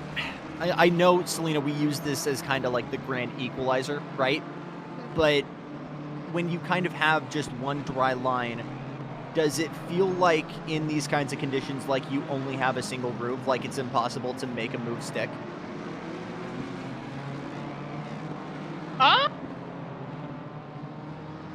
Say so, because like you're just generally used to like that dry line that's sort of formed, and then once you take the wet line, it's like, oh, then you suddenly just like start pretty much. But I mean, like on the straights, like seeing the dry line a little bit, right as of right now, like you're gonna have to like take an awkward line just to mitigate the tire pressures and not generally overheat them. Right. But yeah, then pretty much just on the lines, that dry line that you can see. Rico Sanchez dipping back on the power here. As you can see, Denarde really start to pull there on the end of that straightaway. Pretty much the only place on track that the Mustang really has the advantage with that top end. A little bit of a look to the inside here from Sanchez. You can see just how much Franco is struggling right now, as he's got to eat all of that rooster tail that Mustang is producing. He goes very wide though, off of turn number 4. That will allow this gap to close up just a little bit. This is the battle for 4th. I guess at some point I should show our race leader. We should. Yeah. And that first win at Coda came in absolute chaos. He's just kind of had to be in cruise control this entire time. 6 seconds up from Dornell and Spangler. Pretty smooth sailing this entire race. It's been a quiet one for him, and I feel like that's exactly what the doctor ordered for this man right here.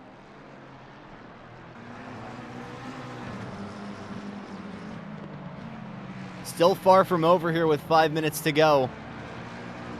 And a little bit of lap traffic ahead, but just has to keep it in one piece for about 3 more laps. He's been in pretty clear air for the whole race now, hasn't he?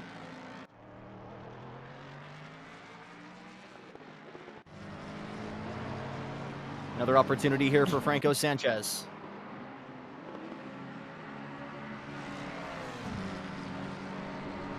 I say that, but man, Denarde, I think, has the wing totally trimmed out on that Mustang because he is taking off down that front straightaway.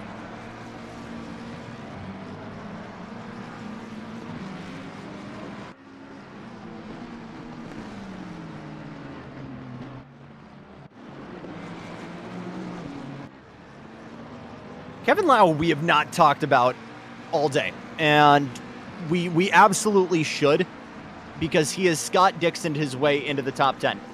Has just been incredibly quiet, let people make mistakes around him, do really good on strategy, and just kind of use on-track pace to get to the front of the field. Nothing flashy. So I guess we'll take this opportunity to give you some Kelvin Lau lore. Oh, absolutely.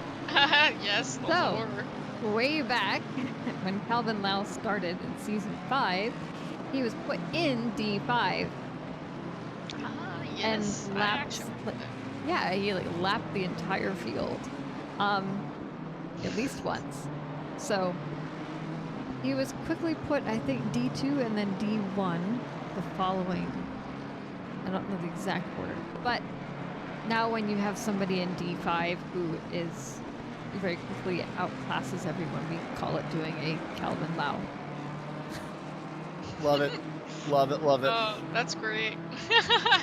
Well, we might say then Andrew Rados has had a Kelvin Lau kind of day. Maybe not to that level of dominance, but we want to talk about a drama-free performance, as there's a lot of drama out of the penultimate corner there for Jordan Palmieri trying to fend off Kelvin Lau. Now Kelvin with a little bit of oversteer as well. So rain may be coming out a little bit harder than we expected. Lap traffic ahead of both of these guys. No drama clearing there. Jordan Palmieri was way back in 18th after that collision earlier on, about 15 minutes in. Gathered it back up, running in 8th. Things are shaking up with Max Simmons and Williams. Williams having to defend on the inside. Bottom right of your screen, these two have been battling for the past 20 minutes as well. For a while. As we've got 9 different iterations of a Mustang versus McLaren battle on track somewhere right now. Things are heating up in the midst of the rain.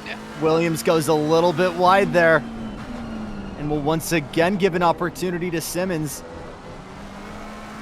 Can't make it happen on big screen. Kevin Lau still trying to chip away at Jordan Palmieri, or Jacob Palmieri. God, Palmieri's gonna be so. I kept calling him Jordan all the time when he was driving in Nassers. I don't know why. Maybe he has like a long lost brother. That was the joke. That was the joke we settled on. Yeah. His alter ego. Yep.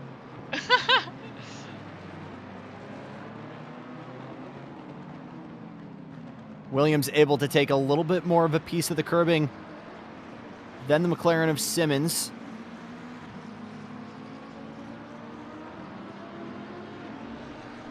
But the traction of that McLaren is still in a league of its own compared to that dark horse. So that's a battle far from over, and this is a battle far from over. Another look to the inside from Kelvin Lau, trying to rattle Palmieri's cage. Loses himself on the braking, though, in doing that. So now Lau will take off, and around goes the Mustang! Oh my goodness, Williams goes around! I'm not sure if that was... Selena, was that initiated by contact, or was there just a little bit too much right foot? It was initiated by contact. Yep. Max Simmons just getting actually Williams was taking the defensive line and then just There you go. If I'm race control, I got to put that on Simmons then. Yeah, I mean he was right there. you can maybe make the argument that Chandler was not totally being respectful of the line there, but that's not his responsibility. Yeah.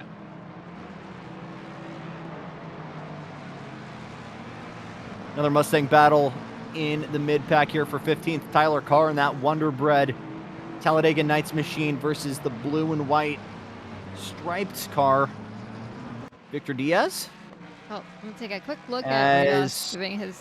Oh wait, not the last lap yet. Now it's the white flag. God, I thought that was going to be insane timing if he got that like to a T. But Rados 32 perfect laps here. He's just got to do one more. Danny Durant now joining this 2-car battle, now becoming a 3-car battle between Franco Sanchez, Tino Denarde. Ooh, now pop back. Looks like Lau maybe has a chance on Palmieri here, possibly. Or not. Look to the inside from Kelvin. Wiggle on the exit from Palmieri. They'll stay neck and neck here going into turn number 3. Palmieri still able to hold on to the lead, and Lau goes a little bit wide there. Another 4-wheel power slide from Palmieri. This will give a run. As bottom right hand of your screen, another side-by-side battle with one of the Madhouse cars. Is that Schindler going back at it?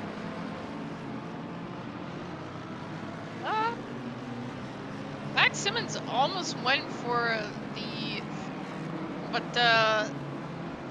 that Mustang. Oh my goodness, it is Chandler. It is Chandler and Max going right back at it after that contact. Look back at it. How is that for respect? Back to the front of the field. Andrew Rados getting win 1 at Coda. It took drama. It took flair. It took switchbacks. It took an incredible battle at the blend for strategy.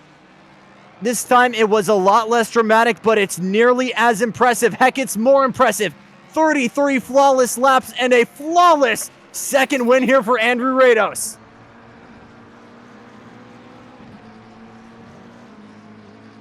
Dornell comes in third. Spangler will lose 1 position in the race to come home in third. Franco Sanchez will hold off Thiago Denarde and Danny Durant.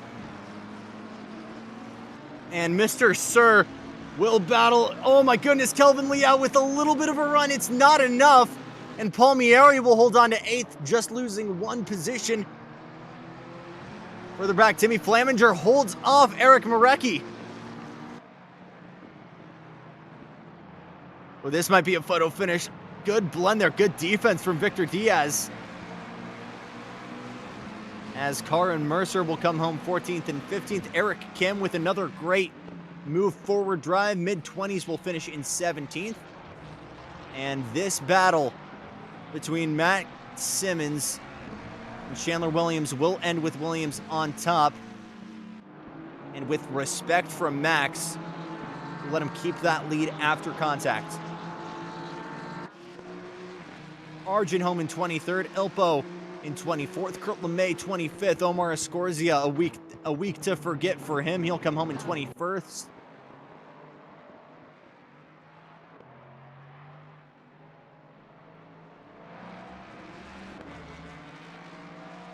It was messy, but still some minimal carnage here.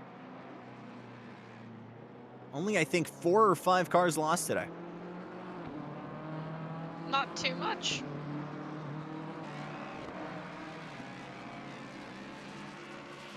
Another weekend to forget as well for Guy Manperson. 35 cars in total.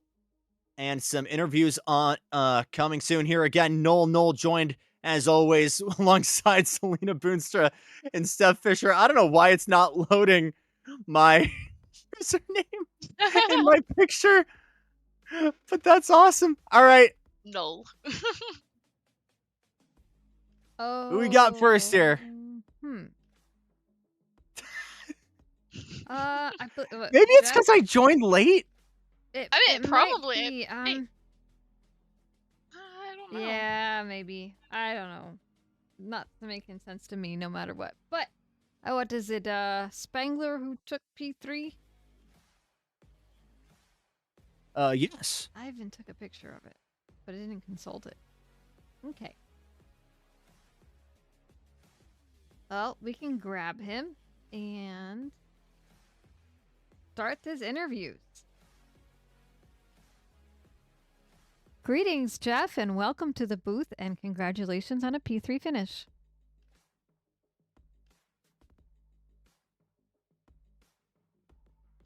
Ricketts. Hello, hello.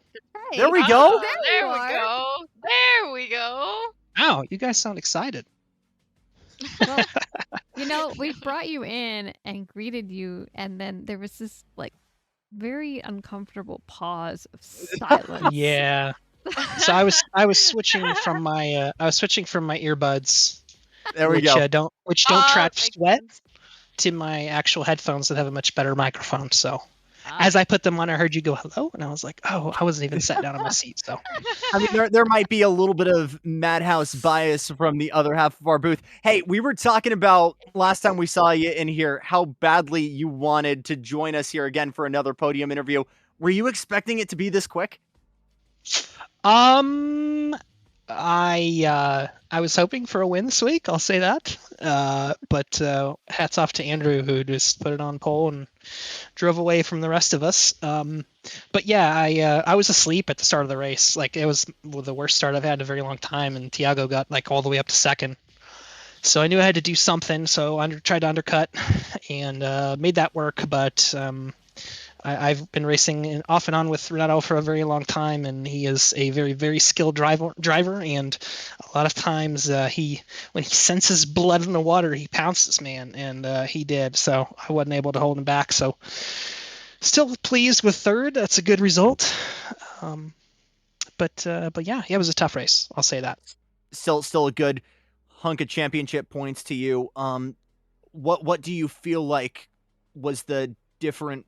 What do you feel like was the main factor in separating both you and the remainder of the McLarens there on the podium with Rados? What do you feel like was the factor that kept you from the front of the field? Well, I mean, qualifying. Everybody could say qualifying, right? If I qualified better, Yeah. I had a shot on my second to last lap right before it started to rain a little bit harder, and I went wide in turn 4 and invalidated. So that was probably my last chance. And then, like I said, the start of the race, I don't know what I was doing. I was going slow, and then I didn't speed up enough, and Tiago just rocketed away and made up those 2 spots. So I think that allowed Andrew to just kind of cruise away, and he just kept that comfortable distance pretty much for the rest of the race. One more question, and I'll stop bugging you. Did it feel like clean air was really that much of a factor then? Yeah, definitely. This season I have used the undercut a lot to make up for not optimal qualities and things like that, and it's worked out for me.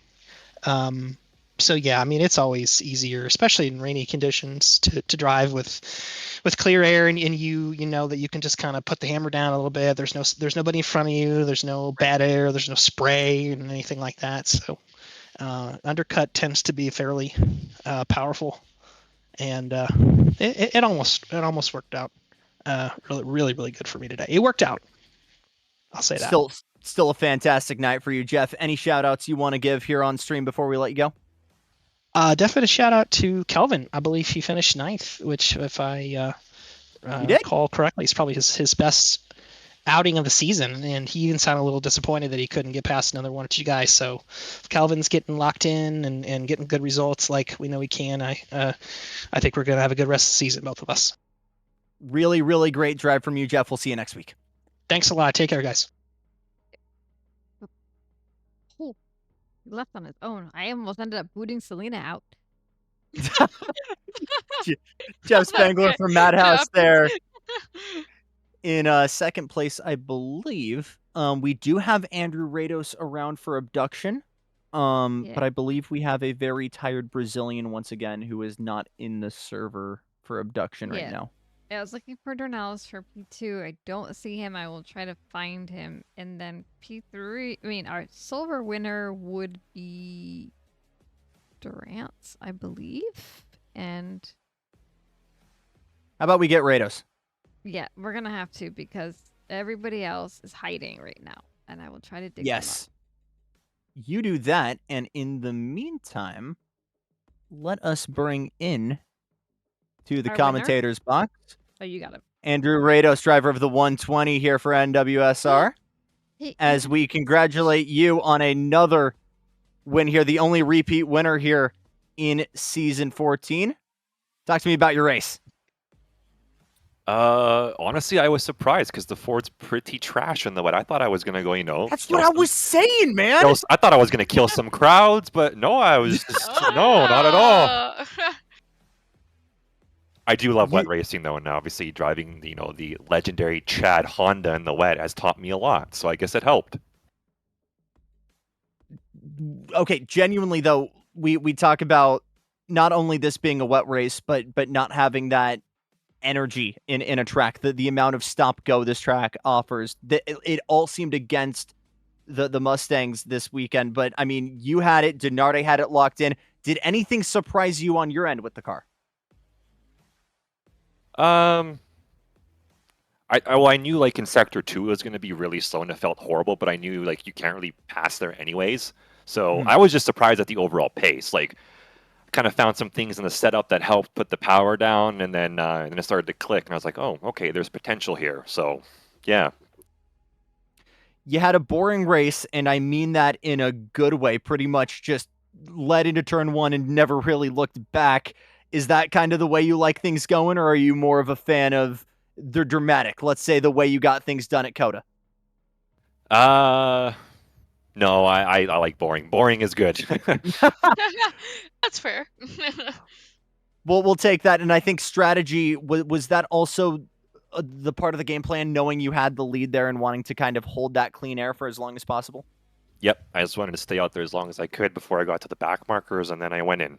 Because I saw the guys behind me went in a lot earlier than I thought they would, but I was like, no, I'm just going to stay out. My pace was good. The tires felt okay, and yeah.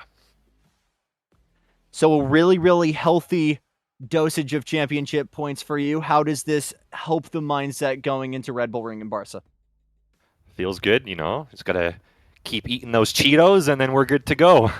Oh, there you go. Yeah, gotta keep up on the Cheetos. They'll give you some fuel. Yeah, the Cheeto dust has magical powers, I tell you. We'll have to check for any dispensers on the back of your Mustang. Andrew, any shout outs you want to get here before we let you go on with the rest of your night? Just shout out to all the NWSR boys and my lovely engineering team that were yelling at me, go faster, go faster. So yeah, shout out to them. First repeat winner of the season here, Andrew. Congratulations. We will see you next week. Thanks, guys. See ya. Defending race winner in the 120, Andrew Rados, and we are trying to get our third place finisher and our silver winner. Stephanie, do we have an update on those? Well, neither one of them are responding to me. Ah, beans. Sadly. Oh, you hate to see it. You want to get Kelvin in here? I'm down for that. Sure. You had a good race. Let's do it. We can do a flavor interview and give them a chance to. I'm still, because he was a big mover, and like I'm giving it to him. All right, well, go grab him then. We've successfully abducted Kelvin Lau here, 9th place finisher for Madhouse, and you are in a very Madhouse-filled booth. Not able to fill out the podium, but you had a fantastic drive today, which deserves you your own interview here tonight. Obviously, I know not quite the place you wanted to be as you were clawing for 8th at the end there, but talk to me about the drive to 9th. Oh, hello everyone. Yeah, the race was good, considering minimal practice. Not a lot of motivation to drive since the summer vibes are out. But yeah, it looked like the McLarens were pretty strong today, and I screwed up in the first couple laps when I hit a patch and lost traction, and I probably would have been there with Danny Durant's. And shout out to him for winning silver. And then I just kind of stuck around Jacob and his broken car for a while. Yep. And I didn't want to risk anything. I think he's fighting for the championship, and I'm fighting for peanuts. So I just prayed that he would kind of screw up a few times. He kind of did and went sideways, but wasn't enough to get in there. And it's kind of hard in the wet to really gauge what that is like. And yeah, that was kind of my race. And then at the end, it got quite spicy with Mr. Sir there as well. He looked like he was dying on tires or something like that. And the final 3 laps with us, probably within a second of each other, was quite a joy to end it with. We unfortunately missed your charge to the front for the most part here, but what was the strategy call, and how much was that a benefit instead of getting stuff done on track? Yeah, so after everything kind of parted, it was Mr. Sir and I following Danny Durant's, and I think Mr. Sir made the pit call first. And when I saw him come out kind of in traffic with Jacob, I didn't have the pace to catch up to Danny, so I was just trying to hope for an open air, just so I can see more. And that was kind of it. Eventually, I think my tires kind of worn out, so the overcut didn't work as well. So I ended up behind Mr. Sir and Jacob coming out of the pits. So that didn't really work out as well, but I don't know if I would have had the pace to hold them off.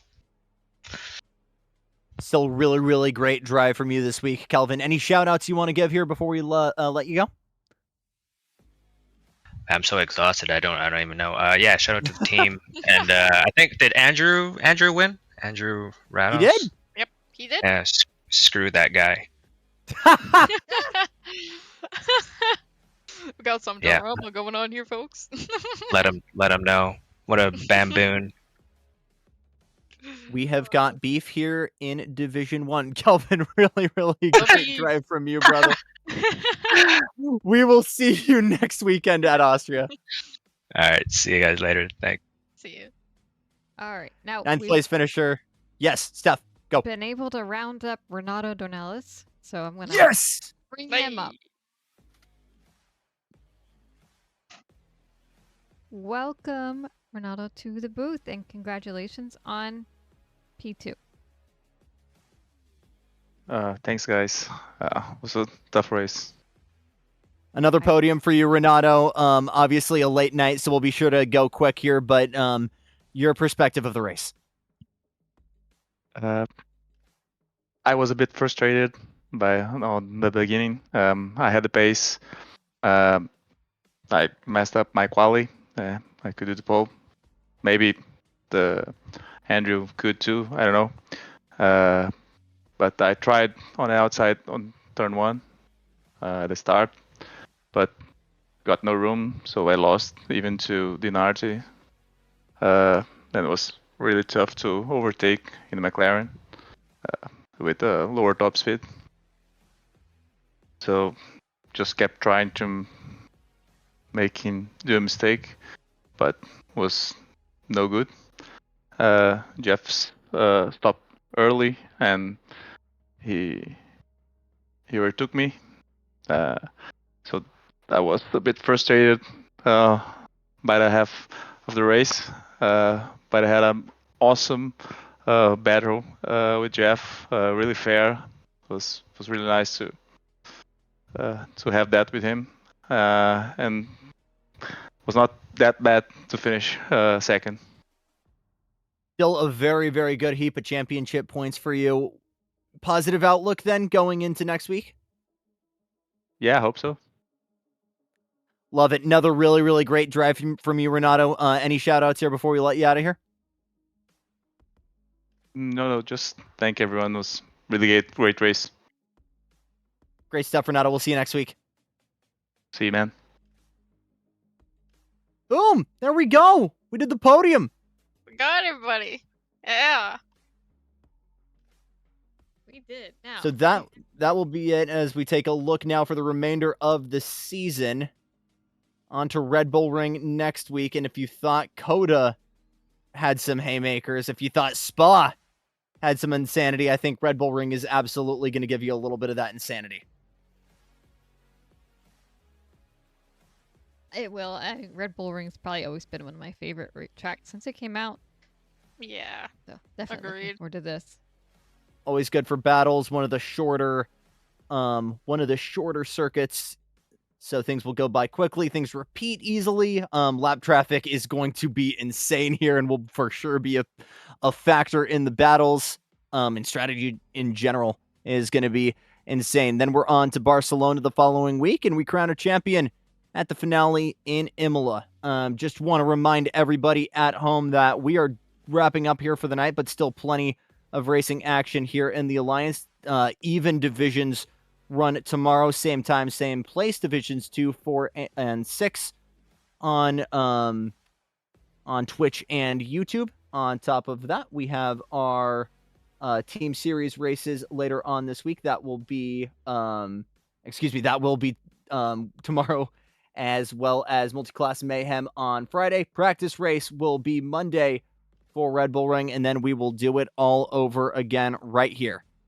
So I think it is time for us to land this plane, everybody. We want to thank all of you for sticking out all the way to the end, especially after the drop of the checkered here to the finish. We hope you guys enjoyed watching it as much as we did making it. And one more time here tonight, for Steph Fisher, Selena Boonstra, and for everyone at Sim Racing Alliance, I'm Jackson Lambros saying we will see you next week at Red Bull Racing, and so long from Hungary.